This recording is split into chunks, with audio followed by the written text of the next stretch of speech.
درود به شلبکس عزیز، درود به همه عزیزان. اپیزود 11 هستیم. به به، خوش اومدین به اپیزود جدید. آقا هفته پیش تصویری بودیم، ترکوند یه جورایی، خیلی حال داد بین تمام اپیزود. اینستاگراممون خیلی خوب فعالیت. آره اون قولی که ما هر سری میدیم و اصلا دیگه نمیخوام راجبش حرف بزنم، ولی مثل چیز شده دیگه، آلبوم یاد حسینه تو این صفحه میاد این جمعه میاد. آره منتظر این داستان همراهم نیست متاسفانه. آره اپیزود چطور بود بچه ها نظرتون راجبه رابطه با اینستاگراممون؟ نه اپیزود اینستاگرام ولش کن. یه لحظه میانه کلمه چی کار کردید با این دستان؟ در رابطه هفته‌ای که گذشت یا کلا اپیزودمون که تصویری شد؟ از اپیزود تصویری شروع کنیم تا هفته‌ای که گذشت. شما میگه من بگم؟ شما اول بگید. اول عرضم به حضورتون که اپیزود خوبی بود. خیلی با من میگفتن چرا انقدر سرسنگینی تو اپیزود، بعد میگفتم به خدا دیرتر سوار شده بودم تا یخم آب شه، یکم طول میکشه. به منم گفتن خیلی کم حرفی. آره تو راست میگفتن. آره به من هیچی نگفت. حالا یا من خیلی راضی بودن یا اصلا حسابم نکردن، نمیدونم کدومه. امیدوارم که اولی باشه. ولی اپیزود جذابی بود به نظر. آره من خیلی حال کردم، تجربه باحالی میکنیم از این کارا هر از گاهی تا اینکه برسیم به اون استانداردی که دوست داریم و دیگه همیشگی باشه. امروز دیگه به حدی هماهنگ بودیم که یهو مثلا فرزان زنگ زد، گفتم خب بیایید خونه ما که رکورد کنیم دیگه. بعد فرزان گفت مگه تو نمیای؟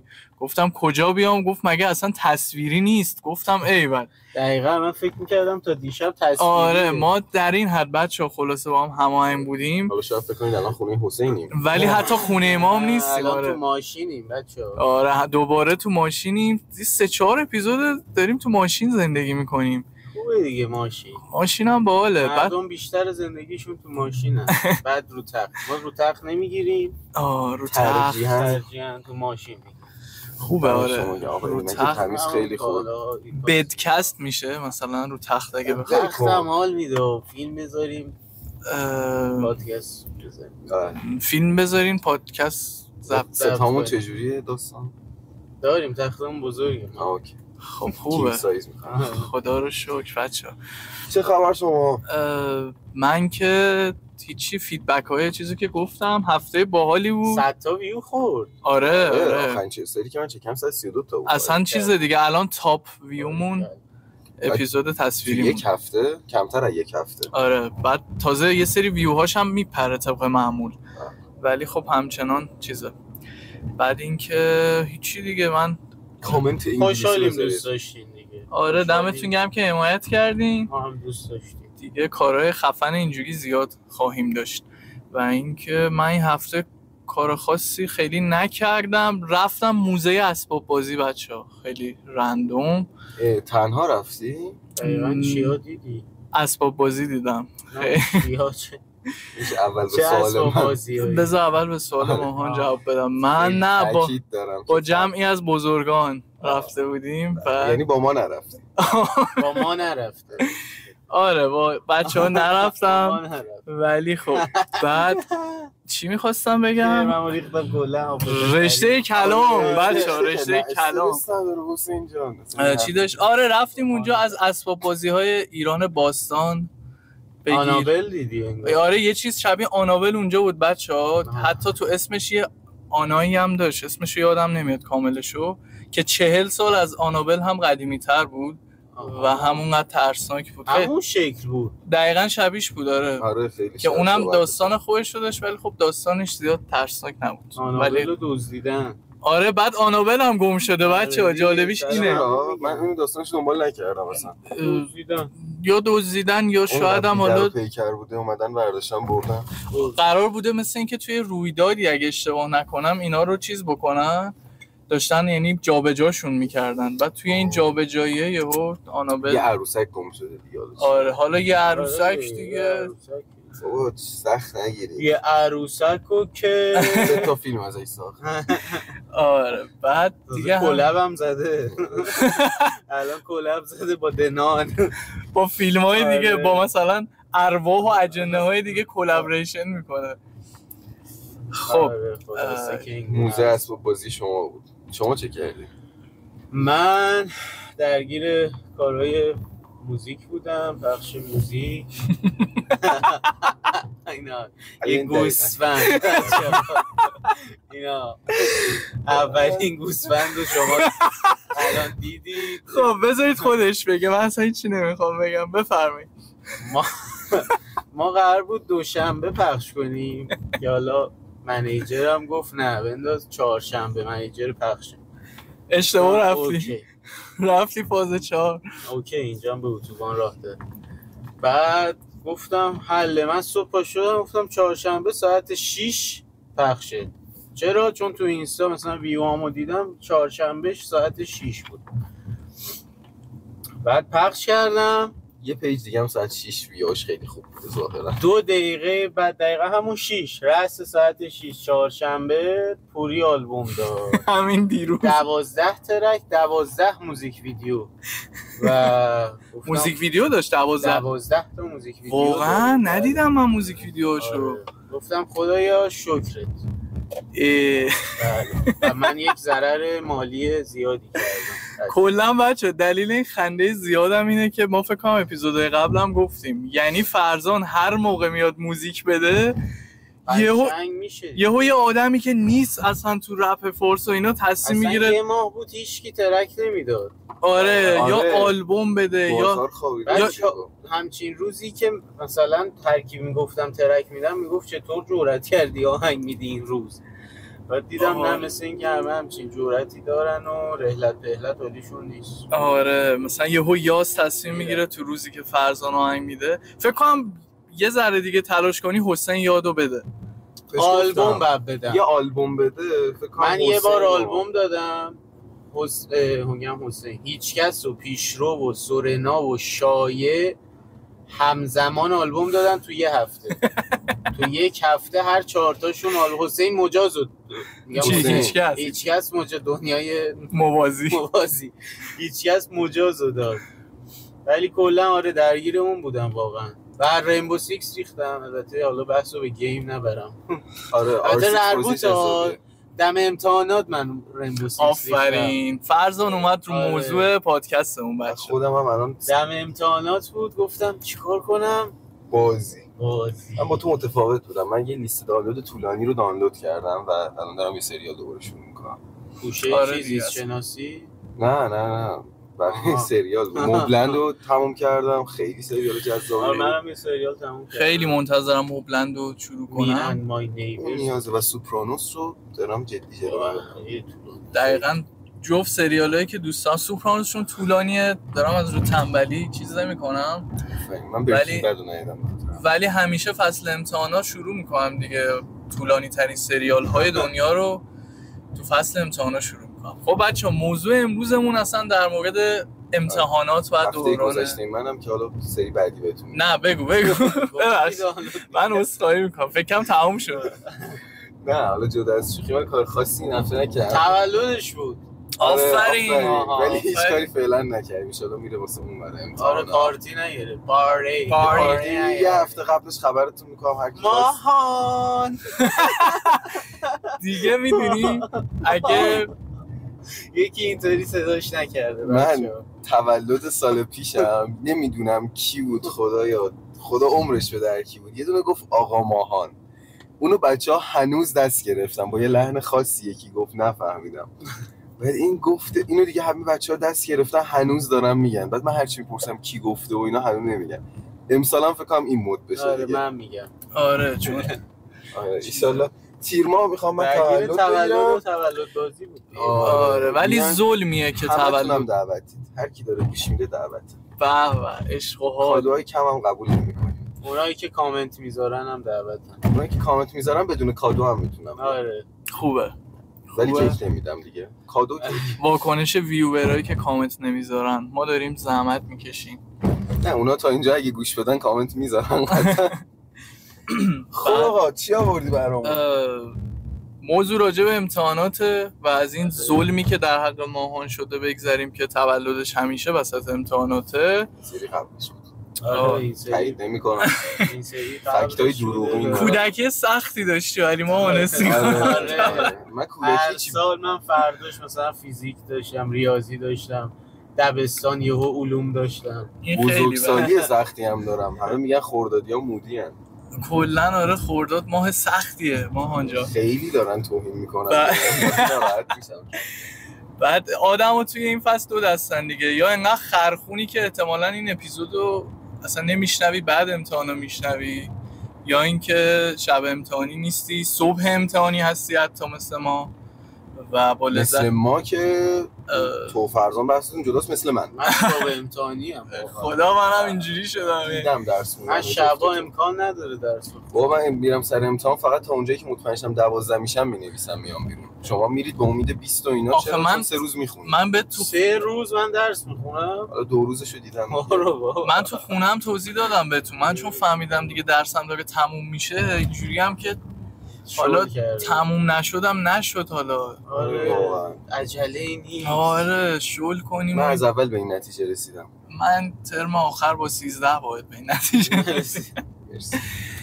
آره دیگه خلاصه بشین شولکست گوش بده. امتحان آره بابا امتحان کی میگی؟ خب بچه‌ها چون خیلی وقت فکت و اینا براتون نیاوردم، براتون فکت آوردم. فکت‌های بسم الله الرحمن الرحیم جالب و زیبا. میدونستید اولین امتحان دنیا تو کجا اصلا برگزار شده؟ انگلیس. چین. آفرین ماهان. چین؟ آره چین بوده. فکر نمی‌کنم بگی. توی یه سلسله به نام سلسله هان بوده. 200 سال پیش از میلاد مسیح بوده این. بعد سیستم این بوده که برای انتخاب مقامات دولتی ازش استفاده می‌شده که یعنی الان ما امتحان میدیم و بریم تو دولت. آره دیگه. بعد افراد شایسته رو مثلا اینجوری تشخیص میدادن و انتخاب میکردن که تو سلسله‌های بعدی چین این موضوع پیشرفت میکنه و حالا یه ذره میره سمت کتبی شدن و اینا. یکی از سخت‌ترین کنکورهای هنر دنیا رو هم چین داره. آره دیگه امان از چین. چین با ما چیکار کرد؟ ولی اولین کسی که امتحان رو میگن اختراع کرده، یعنی به اصطلاح خودمون، اون هم داستانش شداست. یک شخصی بوده که چیز بوده، اسمش چی بود؟ بذار مطالبم رو بیارم. توی اواخر قرن 19 یه تاجر آمریکایی بوده به اسم هنری فیشل که این آقای فیشل میگن که امتحان رو 870 90 یه همچین چیزی بود. آره همون دوران بوده. تاریخ دقیقش رو ننوشتم ولی اگه شب امتحان ذهنتون درگیر شد بچه‌ها که کیو فوش بدید، هنری فیشل، آقای فیشل میتونه گزینه خوبی باشه برای این داستانا. بعد دیگه همین دیگه، این تاریخچه امتحانات و کسی که امتحان رو به وجود آورد. جزء محدود مطالبیه کلا تدریس کردن و امتحان گرفتن که توی تایم زمانی خیلی زیادی تغییر نکرده و دست نخورده. به فرض میگم همون سال 1800 و حالا 70 ما در نظر بگیریم که تو مدارس و مکتب خونه ها شروع کردن امتحان گرفتن و آزمون گرفتن، از اون موقع نحوه آموزش به همین صورت بوده تا به الان. تازه الان با کمک هوش مصنوعی داره یه سری تغییرات ایجاد میشه. اونم چجوری بوده؟ اینطوریه که همیشه یه استادی وجود داره، نهایتا 2 تا استاد، یه استادیار، و همه دانشجوها دارن گوش میدن، نشستن و دارن تخته رو نگاه میکنن. هنوز این الگو تغییر نکرده. چیزی که ما داریم میگیم 200 سال تغییر نکرد، در حالی که ما تو 200 سال از اعرابه که داشته با اسب کشیده میشده رسیدیم به موشکایی که تا ماه میرن و برمیگردن. دقیقاً. و این عجیبه دیگه. اصلا یکی از سوالام این بود که نظرتون کلا راجع به این سیستم امتحان و نمره محور چیه؟ یعنی فکر کنم گفتم به نظرم دموده است خیلی. خب نظر جایگزینت برای موضوع چیه؟ که یعنی چی کار کنم بهتر بشه؟ آره دیگه، مثلا اگه نمره محوری رو قبول نداری چی کار میشه کرد به نظرت؟ من یه مسئله که کلا با مدرسه دارم یا اصلا با درس و اینا دارم، مثلا خیلی میگن عربی به درد نمیخوره یا مثلا انتگرال کجای زندگی ما به درد میخوره. من این دیدگاه کلا ندارم. من دارم میگم به درد میخوره. چرا؟ چون کار اون دروس اینه که به اصطلاح میخوام بگم خودمونی باشیم، سلولای خاکستری مغز شما رو کش بدن، اونقدر تو شرایط متفاوت بذارن شما دنبال راه حل‌های متفاوت بگردی که مجبور بشی فکر کنی و در آینده تو مطالب سنگین‌تر توی زندگیت ذهنت بازتره برای اینکه دنبال راه حل بگردی و مسئله رو حل کنی. ولی در رابطه با امتحان نمیتونم همچین چیزی بگم، یا همچین دفاعیه‌ای واسش وجود نداره. امتحان صرفاً برای اینکه ببینن تو اون مطالب خوب یاد گرفتی یا نه ساخته شده و خب اون مطالب قرار نیستش به چجوری بگم، ما نمیریم اونجا که یک ریاضیدان در بیایم. شاید تعداد محدودی این اتفاق واسهشون بیفته. ما داریم میریم اونجا که ذهنمون رو آماده کنیم تا بتونیم یک متخصص در یک زمینه‌ای بشیم. اون امتحان این کمک رو به ما نمیکنه به نظر من، چون اون مطالب نیازی نیست همش تو ذهن ما ذخیره بشه. دقیقاً. حالا نمیشه گفت کلیاتش مهم نیست یا جزئیاتش مهم نیست، ولی بخشایی ازش وجود داره که قابل حذف شدنه و امتحان رو میتونن خیلی خوشگل ترش کنن. بخوام ساده بگم دیگه تو نسل ما اینجوریه که حالا یه ذره ما مثلا اون سختیاشو میگذرونیم برای نسل بعدی، یه ذره خوشگل‌تر میشه، مثل کنکور و داستانایی که الان شده 60% تاثیر معدل و ما باید خودمون رو پاره میکردیم برای اینکه چیز بشیم. ولی کلا ببین حالا سیستم نمره‌دهی هیچی، سیستم آموزشی توی کشور ما اصلا یه دنیای دیگه است. یعنی راجع به اون میتونیم یه واقعا 2-3 اپیزود آره دیگه، چون اصلا تخصصی که وجود نداره علنا. حفظ کن، برو رو برگه خالی کن و بعدش فرداش خود یاد نمیاد چی خوندی. و یه داستانی توش وجود داره. کاری که ما الان داریم تو مارکتینگ انجام میدیم، شما فکر کن یه محصولی داری، کاری که الان داره واسه توی مارکتینگ تو سطح حرفه‌ای تو ایران انجام میشه از 20 سال قبل داره برای کنکور انجام میشه. یعنی چی؟ یعنی میگن مافیای کنکور. اونقدر این مطلب بزرگ شده، اونم اول تو دید خانواده ها، چون شما بیشترین فورس رو خانواده‌ات اول میذارن، بعد مدرسه رو میذاره و بعد خودت. یعنی این سه تا خیلی قابل جابجا شدنه. و اینکه این مافیای کنکور که میگم واقعا اتفاق میفته. یعنی چی؟ یعنی استرسی روی دانشجو نمیگم، دانش آموز به وجود میاد که شما ممکنه یه حال بدی به دست بده که نتونی اون نتیجه که میخوای به دست بیاری. از اون ور اونقدر جدیش میگیری که فکر میکنی بعدش اگر این اتفاق نیفته یا امتحان رو خوب ندم تاثیر معدل بد باشه. من خب دور و بریام الان افرادی هستن که هنوز درگیر کنکورن. خب بچه‌ها زدنمون کنار، گرفتنمون ما رو نزدن کنار. ما نبودیم؟ نه فکرم گرفتنمون. آره ما نبودیم ولی با ما بود الان. آره گفت بیا این ور کامیون رو زد کنار. آره اوکی. همه یه گلوشون رو ببین یه لحظه همه گفت بعد مثلا انگار حالا من اینجوری بودم که چرا وسط حرف من باید این کارو کنید. خب این همه تایم داشت. آره بچه‌ها حالا کاری ندارم. داشتم میگفتم در رابطه با کنکور، خب من دور و بریام میبینم انقدر این استرسش زیاد شده چون این ور داستان رو ندیدن، احساس میکنن که اگه این رو از دست بدن خیلی چیز از دست دادن، در حالی که این فرصت خب میاد و میره. موضوعی که وجود داره اینه که چرا گفتم دانش آموز خیلی روش تاکید داشتم. شما اگه یک دانشجو باشی و بخوای کنکور بدی، استرست 3 برابر کمتره. اگه دوباره بخوای کنکور حالا ارشدینه، تازه من دارم حساب میکنم، کنکورای دبیرستانی رو بدی واسه اینکه دوباره انتخاب رشته کنی که اصلا استرس نداری، چون این ورشو دیدی چه اتفاقی افتاده. و این مسئله هستش. معمولا کسایی که پشت کنکور میبینن میشینن بیشترین آسیب رو میبینن. چرا؟ چون نه تنها اون ورش رو ندیدن، بلکه یک سال اضافه تر از بقیه احساس میکنن زحمت کشیدن و به جایی نرسیدن. این مافیای وجود داره و خیلی مارکتینگ قوی پشتشه، سئو خوبی پشتشه. حالا بخوام خیلی حرفه‌ای مثلا راجع بهش صحبت کنیم و دارن خوب میبرنش جلو.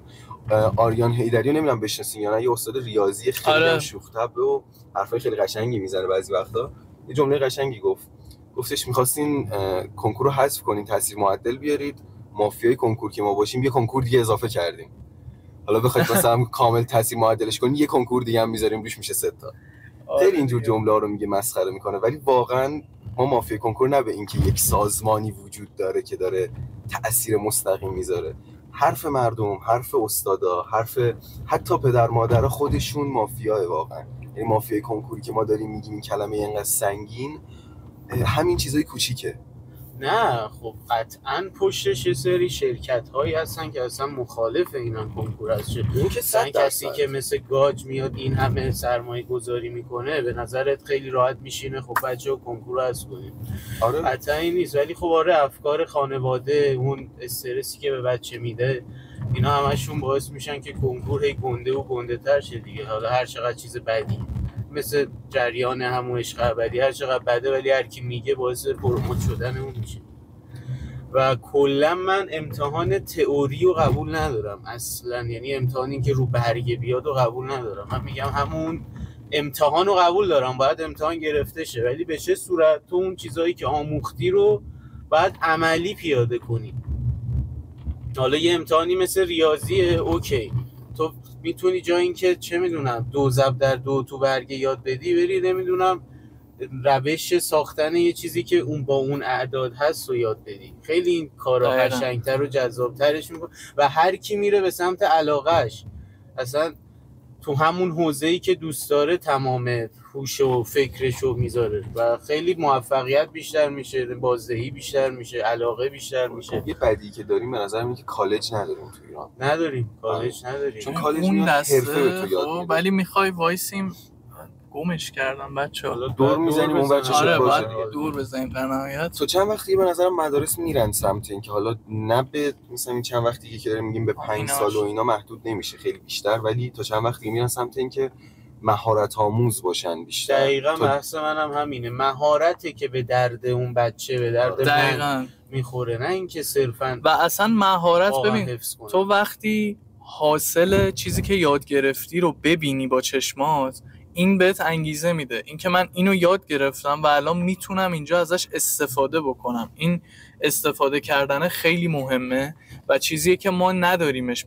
حتی توی مدارسی که رشته‌های مثلا فنی و عملی دارن، یعنی اینا علنا دارن اون عملیه هم تئوری میچپونن تو مخ دانش آموز و دانشجو. ببخشید راحت فکر کن همین امتحانات روانشناسی که ما داریم، الان میبردنمون یه مرکز، یک بیمار که نمیشه گفت، یک کیس میذاشتن جلومون، میگفتن به نظرتون تشخیصتون چیه؟ آره دیگه من خب این بهتره، حتی انگیزه میده به اون فرد، حتی به یکی که حتی شانسی درست بگه میگه ایول، دقیقاً یه حس خوبی میده. ولی این که مثلا چه میدونم بیای 10 خط بنویسی بگی مثلا نظر فروید چی من بنویسم 20 شم، چه 20 شم چه فرقی داره واقعا؟ چه فرقی داره؟ نظر منم امتحان هیچ مشوقی پشتش نداره که بتونیم بگیم تشویقت کرده و تو رو میرسونه به یه جایی. حتی تو رشته من مخصوصا، من رشتم جوریه که تو میتونی بگی بیرون خیلی ازش میتونی استفاده کنی، خیلی خوب تاثیرش رو میبینی. اما همچین صورتی نیست. چرا مد شده میگن دانشگاه که هیچ یاد نمیده بهت؟ به خاطر اینکه دانشگاه هم داره بهت علم آموزش میده، مهارت آموزش نمیده. محدود رشته‌هایی هستن که توی کارشناسیشون یا کارشناسی ارشدشون موجب میشه که مثلا بریم سمت اینکه آقا یه چیزی، یه مهارتی یاد بدیم. خیلی کم پیدا میشن. جدیداً باز میگم استادا دارن خیلی کمک میکنن که این اتفاقا بیفته. عرضم به حضورتون که من یه مورد دیگه هم که با این قضیه دارم، به خاطر همین مثلا من رشته شما رو دوست دارم، چون من میام به عنوان یک فرد سوم میشینم تو رشته شما، نه دانشجوام نه استادم، یه چیزی این مابینم و هر چی اونجا یاد میگیرم تو زندگی شخصیم پیاده میکنم. بس به فرض میگم مدیریت زندگی شخصی، میخوام به یکی مشاوره بدم، راحت‌تر میتونم بیان کنم حرفمو، خیلی به نظرم تاثیرش بیشتره. بریم چیزی سفارش بدیم یا اینکه چیزی میخوایم من سفارش بدم براتون بیارم؟ میخوای چند دقیقه بشینیم بعد بریم سفارش بدیم؟ آره اینو خب میگفتی همین داشتم میگفتم. حداقلش اینه که من تو مثلا رشته شما میام اون چیزی که یاد گرفتم تو زندگی شخصی خودم پیاده میکنم. ما الان این همچین چیزی کم داریم. به فرض میگم نداریم. چند تا از دانش آموزا فردا احتمالاً 90% بخوان برن سمت اینکه چک بکشن، چند تاشون بلدن چه جوری چک بکشن؟ چکو از کجا میگیرن؟ چکو کجا ثبت میکنن؟ آقا یه چکو یکی میگیره پاره میکنه، چه اتفاقی واسه اون چیز میفته؟ میدونی این چیزا رو یاد نمیدن. بعد انقدر آدم بیفته دنبالش تا یاد بگیره. درسته مهارت‌های زندگی خیلی نیازه برای دانش آموزها مخصوصا، چون دانشجو وارد یک جامعه بزرگتری شده. قبلا تو شولکس راجبش صحبت کردیم.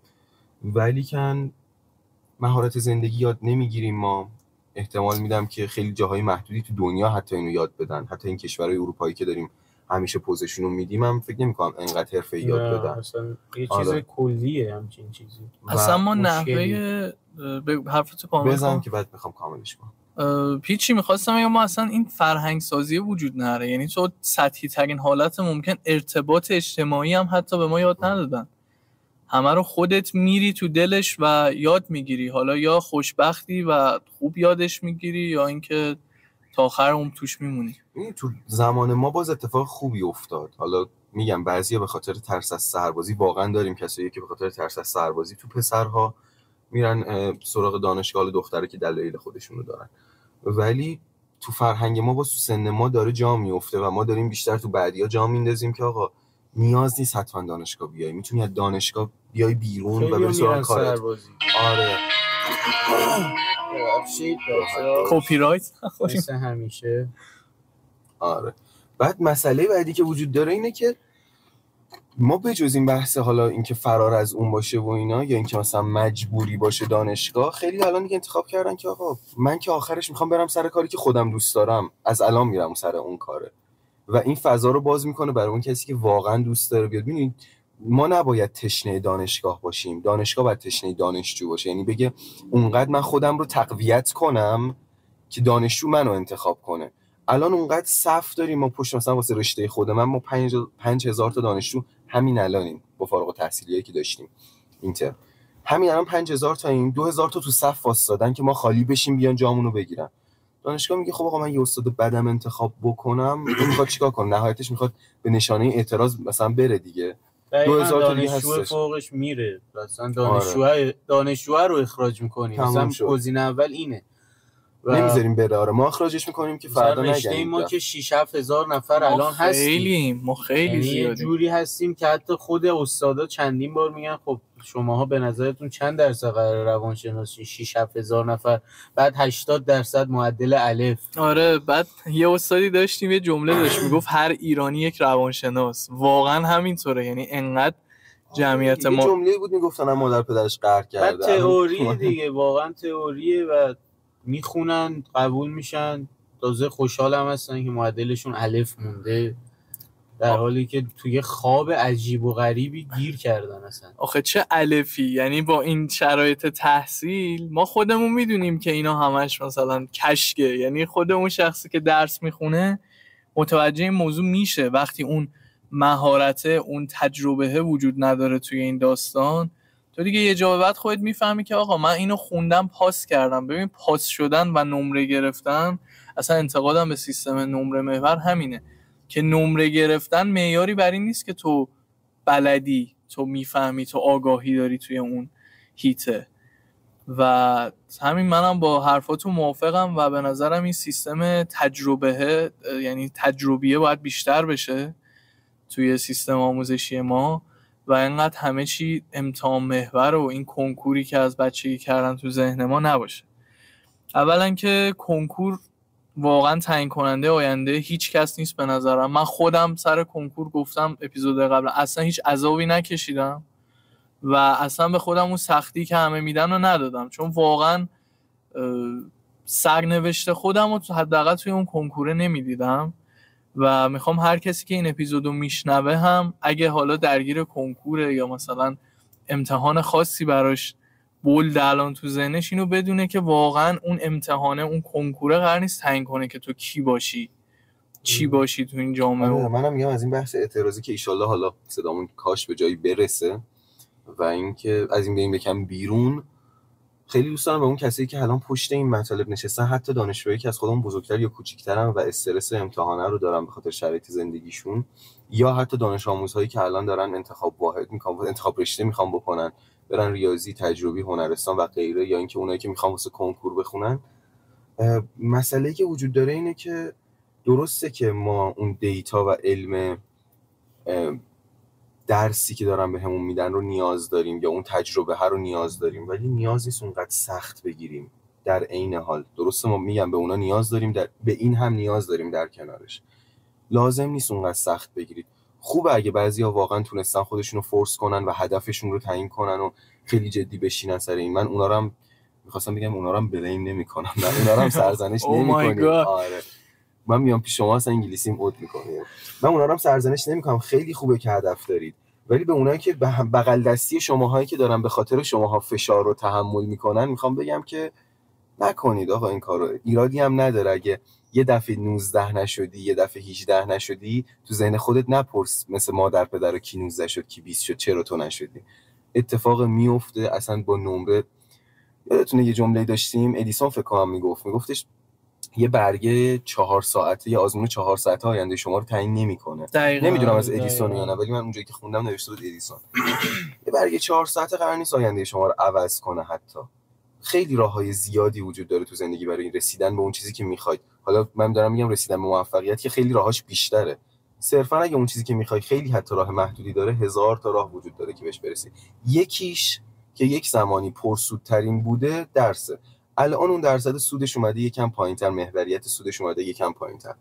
خیلی دوست دارم نظر استادا رو بدونم راجبش. حتی خیلی بیشتر فضای مجازی حقیقتا یه کسب و کاری رو راه انداخته که خیلی از جوونا واقعا دارن ازش نون میخورن، نون میبرن و اصلا زندگیشون رو میگردونن. مثلا شاید نمیدونم مدرکش حتی دکتراست طرف، ولی داره تو اینستاگرام فعالیت میکنه و منبع مالیش اونجاست و دیگه صرفا یه مدرک رو داره اصلا، ولی کلا شغلش یه ور دیگه است، مدرکش یه ور دیگه. اصلا به مدرکه میبینی خیلی هاشون نیاز ندارن. دقیقاً به خاطر همینه که ما توی سطح سواد میبینیم خاطر مدرک دانشگاهی توی جهان یه حرفی واسه گفتن داریم، ولی در استفاده از مهارت و دانشی که با اون مدرک به دست آوردیم توی کار تخصصیمون رتبمون یه افت شدیدی میکنه تو جهان.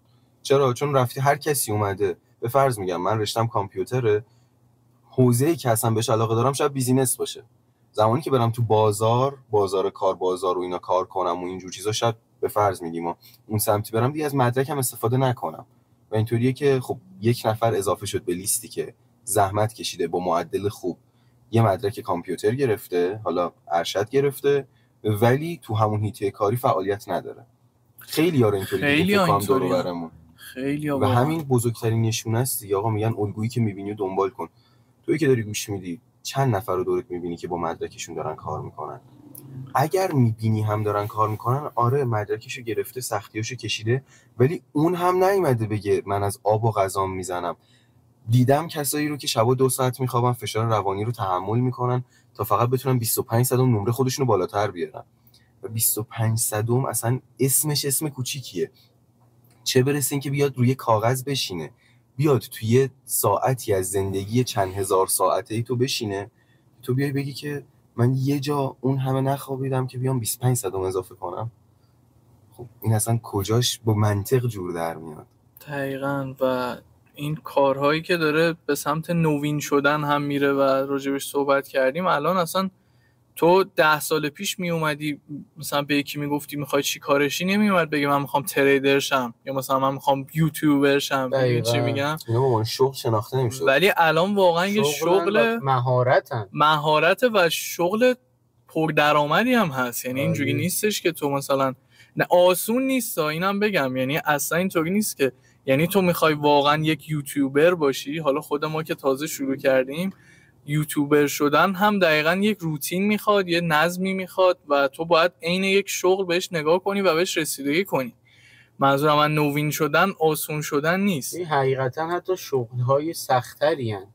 حالا تریدر که من هیچ وقت بهش اعتقاد نداشتم حقیقتا، شاید به عنوان یک روزمرگی قبولش داشته باشم، ولی یک شغل نه. حالا خیلی ها تو این عرصه حرفه‌ای ان، بهشون بر نخوره. من خودم میگم، من خودم یاد گرفتم ولی فهمیدم نه، من علاقه ندارم. ولی یوتیوبر که بحثش جداست، تو نیاز به ایده جدید داری، نیاز به دکور باحال، یعنی کلا یه ویترین خفن باید بسازی. حتی شغل‌های قدیمی یه مغازه بود 2 تا دکور میذاشتی یا یه دکور میچیدی تموم میشد. الان باید کلی خودتو تبلیغ کنی، کلی خودتو نشون بدی، کلی خودتو نمیدونم در معرض عام قرار بدی دیگه. کارگردانی یه جورایی. دقیقاً کارگردانی.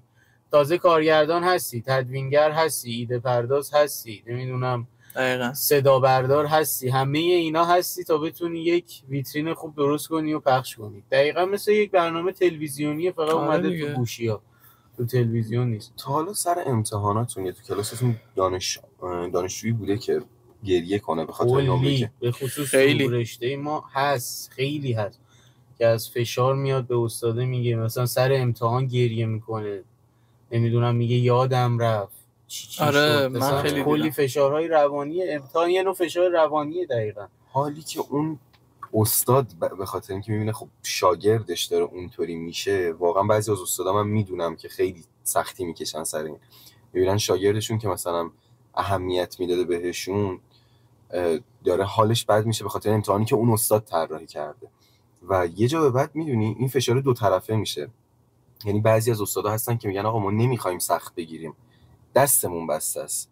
مثلا یه استاد میاد میگه که آقا میدونم شما امتحان میان ترم زیاد دارید، الان فشار بعضی از استادا ممکنه روتون فشار بذارن. من نمیخوام امتحان میان ترم بگیرم، سعی میکنم امتحانمو آسون بگیرم، ولی دانشگاه مثلا مجبورم کردن که این کارو بکنم. یعنی اون جاهایی هم که بعضیا میخوان راه بیان دستشون بسته است و به خاطر همین دارم میگم اون استاد دکترا داره و داره میگه آقا این فشار روانی در ازای هیچ نوع علمی، هیچ نوع کسب علمی مناسب نیست. اون کسی که دکترا داره با این حجم از مطالعه داره این حرفو میزنه. شما شاید حرف من دانشجو رو قبول نکنی، شاید حرف منی که تجربه دارم رو قبول نکنی، حرف اون استاد رو دیگه نمیتونیم زمین بذاریم که. اون استاد داره برمیگرده میگه همچین چیزی خوب نیست برای بدن شما باز دارید اصرار میکنید که نه من باید این رو ادامه بدم، من باید اون 25 صدامه رو بگیرم، حتی اگه بهاش این باشه کم خوابی بگیرم، فشار خونم بره بالا، نمیدونم قندم بیفته، ضربان قلبم یهو زیاد بشه، کم بشه، استرس بگیرم، عرق سرد کنم. خب همه اینا یه فشار عظیمی میاره روت دیگه. دقیقاً. یه استرس خوب چیز بدی نیست. آره استرس نیازه، ولی استرسی که به خاطر واقعا یه امتحان پایان ترم مثلا ترم 4 چه استرسی میتونه داشته باشه که مثلا تو به خودت لطمه بزنی، ضربه بزنی، حالتو تو خونه بد کنی، پدر مادرت حتی نگرانت شن. البته خیلی وقتا هم واقعا گله از پدر مادرها کنن، فشارها رو اونا میذارن خیلی رو بچه، ولی اینکه انقدر خودتو بکوبونی واقعا چیز جذابی نیست رفیق. یعنی یه ذره واقعا سعی کن بازتر ببینی، انقدر مهم نیست واقعا. شل کن واقعا شل کن. یه اپیزود دم امتحان دادیم که اصلا بچه‌ها رفیق تو شل کن. خانواده‌ی عزیز یکم به بچه‌هاتون آسون بچه‌ها یه ذره سمت جدی رفتیم. یه ذره ببرمش اینور. امتحان تنها بخش شوخیش هم این سریال دیدن و گیم زدن. یه ذره فانش کنیم که بعد دیگه کم کم اپیزودو ببندیم. اولا که به نظر من تنها امتحانی که باید جدی گرفته شه تو ایران و برعکس همه امتحانا جدی گرفته نمیشه امتحان رانندگی. اون که اصلا ما هر روز امتحان الهیم تو اصلا این بحث، ولی امتحان رانندگی بچه‌ها ایران به نظرم کشکی ترین امتحان رانندگی رو داره و ما هر روز اینا رو تو خیابون داریم میبینیم. یعنی اینجوری هم که داداش کی به تو گواهینامه داده و این خیلی وحشتناکه. خیلی جذاب. من دیگه ایجا به بعد سکوت میکنم. آره معمولا من که شاگرد میشینم ادامه میدم. من میگم چیکار کنم الان؟ بچه‌ها چی باید بگم؟ من فوش نمیدادم. رانندگی با این کارو کرد. واقعا رانندگی خیلی اعصاب آدمو به هم میریزه. واقعا اعصاب میخوره. به خصوص مثلا یه ماشین جلوته، اگه نره تو میمونی پشت چراغ و نمیره، یا دیر میره که تو بمونی پشت چراغ. شب یه بنده خدایی خواب مونده بود. پشت چراغ خواب بود. فکر کنم اینو تو اپیزودهای دو اپیزود قبلم گفتم. تو ایران همه میگن OCD داریم ولی هیچکی بین خطوط رانندگی نمیکنه. آره اصلا خیلی چیز جذابی بود. اگرم گفتی من یادم نبود. آره فوق العاده است. یعنی این یه امتحانو خواهشاً اگه ممکنه جدی بگیرین و بچه‌ها یه خاطره بولد از یک امتحانی که دارین تعریف کنید. من میشه کنکورمو تعریف کنم؟ آره. من واسه کنکور خیلی کم خوندم. حالا خدا رو شکر رتبه‌ام خوب بود. میشه گفت 2 هفته به صورت جدی خوندم. تو اون 2 هفته 2 تا مهمونی هم رفتم. 2 تاشم خانوادگی بود، اونطوری نگاه نکنید. ولی کن ما رفتیم سر کنکور.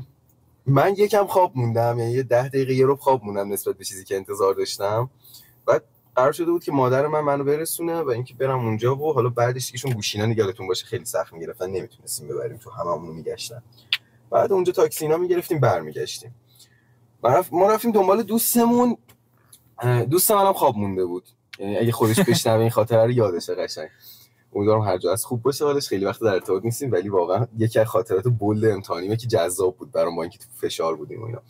رفتیم سر کنکور، اونم خواب مونده بود. شماره‌شو گرفتم جواب نمیداد، مادرشو گرفتم جواب نمیداد، پدرشو گرفتم جواب نمیداد، زنگ خونه رو میدادم جواب، نگران شده بودم. بعد یه رو یهو چیز شد، زنگ زدیم به یکی دیگه دوستامون که امتحانون تجربی بود، مثلا فرداش بود. اون بنده خدا خواب بیدار شد، گفت نمیدونم کجاست حقیقتا، پیش منم نیست. قطع کرد همونو خوابید دوباره اون بنده خدا. بعد یه روبین اومد پایین گفت ببخشید خواب موندم و اینا. گفتم اوکی منم خواب موندم. حالا ما جمعا نیم ساعت دیر کردیم، داریم میریم سر کنکور. رفتیم از این گیت اولش به اصطلاح رد شدیم. من دانشگاه خوارزمی بود کنکورم. بعد یه مسیر خیلی طولانی داره تا برسی به دانشکده هاش. آره خیلی. یه خانومی نمیدونم میخواست لطف کنه در حقمون، بدی کنه در حق، اصلا نمیدونم داستان، ایشالله که خیر بوده به منظورش. برگشت گفت بچه‌ها بدو این درا رو بستن. این دوست من قدش مثلا 1.94 1.97 اینا بود، یعنی هر یه قدم اون مساویه مثلا 2 دقیقه دویدن من حساب میشد. این شروع کرد دویدن، من یه لحظه به خودم اومدم دیدم نمیرسم به این، نمیدونم سرمو انداختم پایین با این دویدم، تمام توانم، یعنی نصف توان کنکورم گذاشتم سر اینکه دویدنه که برسیم به این.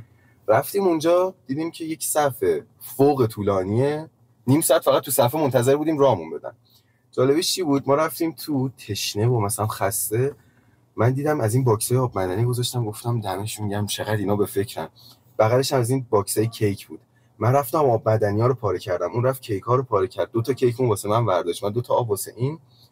یهو آبدارچی نگاهمون کرد، دیدیم پشتمونم یه صف همه بچه‌ها دارن میان برمی‌دارن اینا. آبدارچی نگاه کرد گفت دمتون گرم کار منو راحت کردید. گفتم چرا چی شده؟ گفت اینا رو بعد وسط کنکور پخش می‌کردید. شما ما اونا رو برداشته بودیم قبل کنکور. آخر کنکور من یه قانونی با خودم گذاشته بودم، گفته بودم هر چی هستش منفی نزن. اونایی که نمیدونستم اون نزدم، 20 دقیقه وقت اضافه آوردم تو تخصصیات، جدا جدا میدادم ورقا رو. اومدیم این مراقبه برگشت گفت چرا نمیری؟ گفتم دوستم اتاق بغلیه منتظرم بیاد با هم بریم. اومد اونم یهو بلند زد، داد زد، در زد، گفت ماهان اینجایی؟ گفتم آره اینجام. پا شدیم با هم رفتیم. یکی از جذاب‌ترین خاطراتم روز کنکور بود. کنکورم من کلاس 10 بود، امتحان فیزیک داشتم، بعد مثلا 3-4 روز فرجه اونو واقعا خوندم، یعنی معلم گرفتم خصوصی، بعد نمیفهمیدم چون فیزیکو نمیفهمیدم، بعد واقعا این خر خونده بودم و استرس داشتم، فردا امتحان فیزیک داریم، استادم گیر. یهو شب خوابیدم، صبح بابا معمولا میرفت میدوید، زنگ زد گفت مدرسه‌تون تعطیله؟ گفتم نه چرا؟ گفت بسته است. حالا چرا تعطیل بود؟ چرا؟ شبی بود که زلزله شده بود. اینو فکر کنم گفته بودی تو اپیزودهای قبل. خفن ترین خبرهای خوب امتحانی بود که من داشتم کنسل شد و کنسل شدن امتحان دیگه چی از من فرزان همون تو گیم نت دید. آره رفتیم گیم نت بازی کردیم، چه حالی داد. نه مال من خیلی چیزه، سیستمش فرق داره. من کلاس 9 بودم و امتحان ریاضی داشتم. داره میاد پایین. آره. بعد من با ریاضی مشکل داشتم مثلا از اول، یعنی تو تئوریا خوب بودم همشون، ریاضی ها اصلا نمیفهمیدم. بابام هم تنها درسی که روش قفلی زده بود ریاضی بود، یعنی همون درسی که توش من ضعف داشتم. و آقا ما امتحان ریاضی داشتیم، یه دوستی دارم آریا، قطعا اپیزودا رو میدونم که دنبال میکنه. این نیمکت جلویی من میشست، من پشت این بودم، این ریاضیش هم من بهتر بود. بعد ما چیدیم که اوکی آقا ما تقلب میکنیم، یه جوری کارو در میاریم. معلمه گفت که چک نویس مجازه، ریاضی بود دیگه، مثلا یه کاغذ بزنیم دم دستمون و چیز کنیم. گفتیم اوکی. من با این هماهنگ کردم، گفتم ببین تو جواب سوالا رو توی یه کاغذی مینویسی، من وسط امتحان از تو درخواست چک نویس میکنم، خب که در واقع اون چک نویس اون تقلبیه که تو قراره به من بدی، که یه طرف کاغذ جواب سوالات و یه طرف کاغذ خالیه. گفت اوکی. تو ذهن خودمون خفن ترین پلن دنیا بود دیگه، مثلا حس فرار از زندان و اینا داشتم. بعد این جواب سوالا رو نوشت، بعد بلند من وسط کلاس که مثلا معلمه بفهمه که من دارم چک نویس میگیرم، گفتم که آریا میشه چک نویس بهم بدی، من کاغذ ندارم. آره حتما و اینا. کاغذ تقلبو داد. یه کاغذ بود که پشتش کلا سوالا بود، اونورش خالی بود. من سمت خالیشو گذاشتم رو میز، این معلمه شک کرد، اومد از پشت نیمکت من اینجوری نگاه کرد، دید ورقه خالیه و رفت. و من اینجوری بودم که ایول مثلا تموم شد و اینا، ترکوندیم. امتحان رو دادم و آخر سر 2 دقیقه مونده به پایان امتحان گفت اسماتون رو چک نویساتونم بنویسید و اونام برام بیارید همراه بریه. و من اونجا فهمیدم که این از همون اول فهمیده بود ما چی کار کردیم و منتظر اون لحظه بود. خب چیزام تو چک نویسر نداشتی؟ چک نویسر رو داشتم.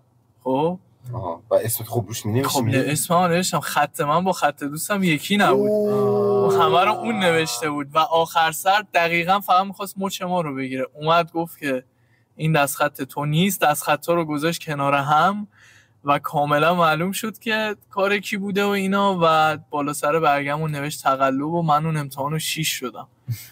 من یه خاطره دیگه دارم، شیشم اگه بیام عقب شیشه‌ای داریم. امتحان یا دینی بود یا علوم یادم نیست، حفظی بود، خردادشم.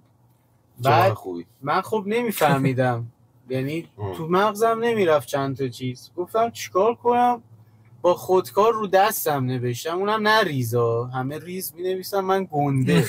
بعد دیدم این خیلی گنده است، چیکار کنم چیکار نکنم، دستکش برف هست، برف بازی اونا رو پوشیدم تو خرداد. خب بعد صبح بابام خفتم کرد، گفت دستکش واسه چیه دقیقاً؟ گفتم سردمه. بعد خب اونجا لو رفتم، دستکشا رو در آورد و رفتم امتحان، هیچ کدوم از اونا نیومد. نمیاد معمولا، اصلا رسمش اینه که نیاد. آره اینم خیلی خاطره جالبی. من ولی همیشه روش تقلبی داشتم، حالا اینا یاد ندیم، یاد میدم ولی استفاده نکنید، اگرم استفاده میکنین حلال استفاده کنید، یه جایی به درد بخور، کپی رایتش رو رعایت کنید. آره من و داداش فرزان یه روش تقلب مشترک داشتیم که خبر نداشتیم ازش. آقا لژای کفش دیدی سفیده، خب ما رو لژ کفش مینوشتیم که چیم اصلا جواب سوالا فرمولا اینا رو میدیم. بعد من همیشه یه پامو میندازم رو پام وقتی میخوام امتحان بدم، این خب پا رو که میندازی رو این لژ قشنگ معلومه دیگه. میخوندم چی دارم مینویسم و اینا، نگاه میکردم میدم خب تقلب اینوره، از روش مینوشتم. بعد هر وقت هم این چیزا داشت رد میشد پامو میذاشتم پایین، دیده نمیشد دیگه.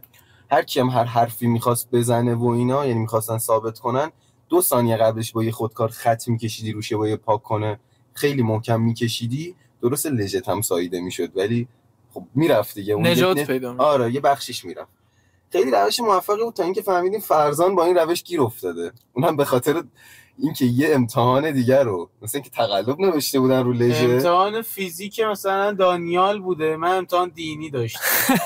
آره بعد اینطوری بوده که نمیدونم دانیال مثلا اینکه لژای خودش تموم شده بود و اینا، کفش فرزانو برداشته بود پاک نمیشد. ما چند تا کفش به خاطر این تقلب انداختیم. یه ایرفورس سفید بگیرید ارزون. بعد کاستومایز، آره بعد چون کاستوم میکنن دیگه طبیعی به نظر با تقلب امتحان کاستوم. ما یک سری کار شبیهش انجام می‌خواستیم بدیم، من خب کارم دیزاین بوده دیگه یه مدت، اومدم چیز کردم، یه واقعا دیزاینش رو انجام دادیم ولی چاپ نکردیم. واسه بطری آب تقلب نوشتم، از این حالت برچسبای دور بطری آب هستش، از اونا درست کردیم که روش فرمول ریاضی نوشته شده بود، مثلا جای تاریخ انقضاش و اون جدول فلان و اینا، و بچه‌ها چاپ نکردن که بزنیم رو بطری آب ببریم سر امتحان. من کار سختش رو انجام دادم، اون انجام ندادن. عالی شد. خب بچه‌ها اپیزودو ببندیم. من میخوام اینجوری اپیزودو اینجوری ببندم که در نهایت واسه جمع‌بندی میگم وفادار موندن به کسی که دوستش داریم، تلاش کردن وقتی که انگیزه‌ای نیست و بلند شدن بعد از شکست امتحانایی هستن که برگه ندارن. سعی کنید تو اینا موفق بشید. تکبیر رو بگید. مایکو انداخت فرزاد. دونات بخورین، امتحان رو ولش کنین. دمتون گرم. بریم دونات بخوریم، عکسش رو استوری میکنیم. به به. دمتون گرم که تا اینجا همراهی کردید. شل کنید لذت ببرید. خدا نگهدار. بردود.